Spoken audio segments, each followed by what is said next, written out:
Market sekarang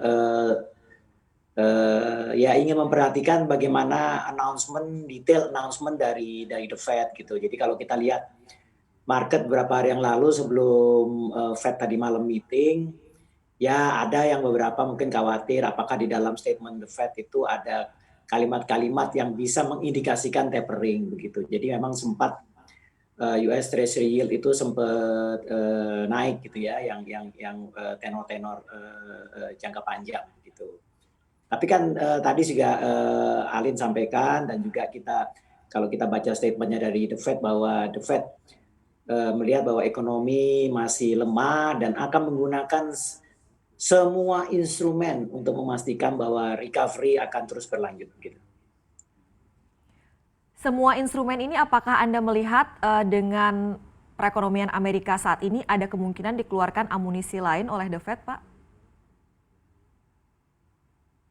Ya memang kan kalau bank sentral itu kan ya senjatanya terutama adalah likuiditas ya, likuiditas kemudian suku bunga begitu kan. Jadi The Fed ini kan sudah menurunkan suku bunga secara drastis, jadi di level 0 sampai 0,25, kemudian menyalurkan likuiditasnya itu ya bisa membeli berbagai macam surat berharga, dan sehingga kemudian pada waktu membeli surat berharga itu balance sheet-nya The Fed itu meningkat gitu ya, meningkat karena dia kan beli surat berharga menyalurkan likuiditas, beli surat berharga menyalurkan likuiditas.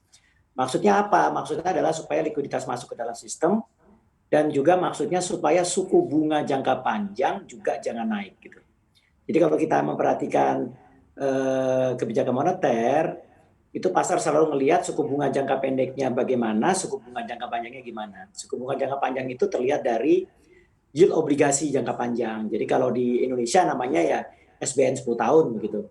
Kalau di Amerika ya orang biasanya ngelihat US Treasury 10 tahun sama US Treasury 30 tahun. Nah, Amerika tadi disampaikan bahwa Amerika The Fed setiap bulan itu membeli sekitar 120 miliar surat berharga, jadi 80 miliar US Treasury bonds, kemudian 40 miliar mortgage back gitu.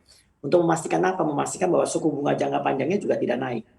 Jadi suku bunga jangka pendeknya tetap rendah, tapi juga jangan sampai suku bunga jangka panjangnya kemudian meningkat, sehingga dia pastikan dengan cara terus membeli surat berharga jangka panjangnya supaya yield-nya itu tidak meningkat, supaya confidence itu terus membaik, kemudian suku bunga jangka pendek termasuk juga suku bunga jangka panjang, baik itu untuk investasi, untuk KPR, dan juga termasuk suku bunga jangka pendek untuk working capital itu dua-duanya nggak naik. Iya. Tapi memang sebenarnya suku bunga jangka panjangnya sudah naik sih dibandingkan situasi 6 bulan lalu. Situasi 6 bulan lalu kan suku bunga jangka panjangnya sekitar 6% begitu ya untuk US Treasury yield. Normalnya itu kalau masa normal sekitar 3%. Jadi pada waktu kemarin parah-parahnya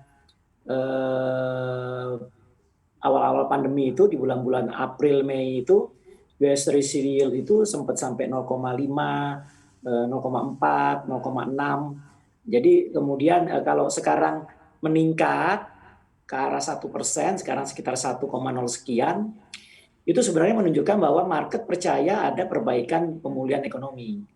Cuma The Fed nggak mau suku bunga jangka panjangnya meningkat terlalu cepat. Maka dari itu ditahan dengan cara apa? Dengan cara membeli terus surat berharga di pasar. Sebenarnya hal tersebut juga dilakukan oleh Bank Indonesia.